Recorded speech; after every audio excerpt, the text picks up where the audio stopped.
ভাটপাড়ায় BJP নেতা প্রিয়াঙ্কু পাণ্ডের উপরে গুলি চালানোর ঘটনায় ধৃত 8 জন। ভাইরাল হওয়া ভিডিও খতিয়ে দেখছে পুলিশ। এই ঘটনায় 8 জনকে পুলিশ পাকড়াও করেছে। বৃহস্পতিবার ধৃতদের ব্যারাকপুর আদালতে পাঠানো হয়েছে। ধৃতদের দাবি প্রিয়াঙ্কু পাণ্ডেই তাদের গুলি চালাতে বলেছিল কেন্দ্রীয় নিরাপত্তা পাবার জন্য।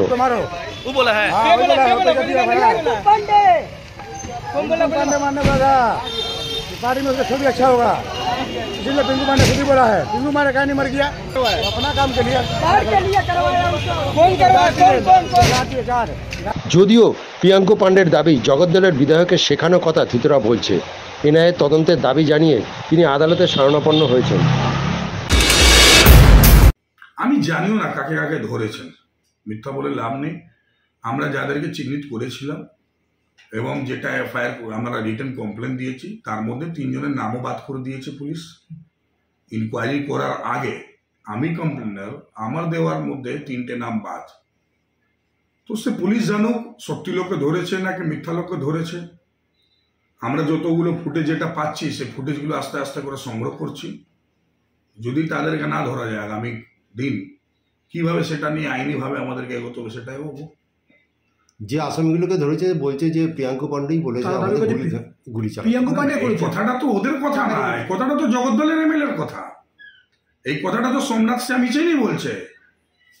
সোমনাথ শ্যাম ইচেইনি প্রথম বলল কি কোনো ঘটনাই ঘটেনি, এটা 19 সালের ঘটনা।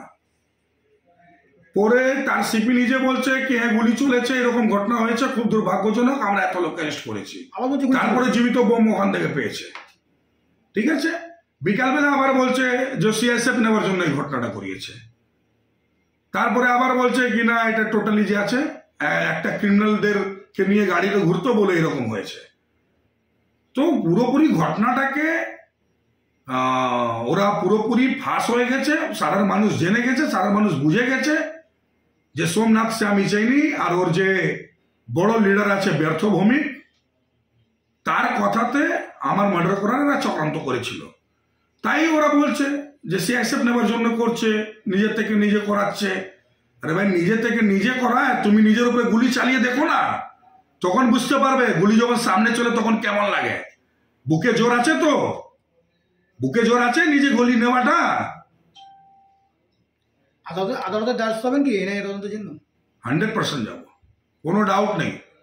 আমি জানি সোমনাথ শ্যাম ইচেইনি সব রোহিঙ্গিয়াদেরকে নিয়ে আমার মার্ডার করার চক্রান্ত করেছিল। আমরা বইতে দেখেছি, ফিল্মে দেখেছি, গিয়ে সিনেমা হলে কি সামনে এসে গাড়ি দাঁড় করিয়ে রাস্তা বন্ধ করে দিল আর তারপর অ্যাটাক করে মারা হলো। আমি তো জিজ্ঞাসা করতে চাই, ভাটপাড়া পৌরসভা থেকে জিজ্ঞাসা করব কি ভাটপাড়া মিউনিসিপ্যালিটি জেটিং মেশিন সেখানে কি করছিল?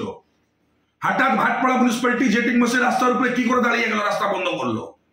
সেই ওয়ার্ড নম্বর 12-তে যেখানে লাইন বাউন্ডারি সেখানে কিসের সিওরেজের প্রবলেম হলো যে ওখানে জেটিং মেশিন গেল? জবাব দিতে হবে ভাটপাড়া পৌরসভাকে। আর সোমনাথ শ্যাম ইচেইনি, তুমি ভুল জায়গায় হাত দিয়েছো। তোমার সময় আসতে তুমি বুঝবে তুমি কোন জায়গায় হাত দিয়েছো। আমরা কিন্তু হার মানার লোক না। লড়াই চলবে? কেন চলবে না? ও আমার মার্ডার করার চক্রান্ত করবে, তাকে ছেড়ে দেবো? আইন দিক থেকে আমরা এগাবো না? 100% এগাবো।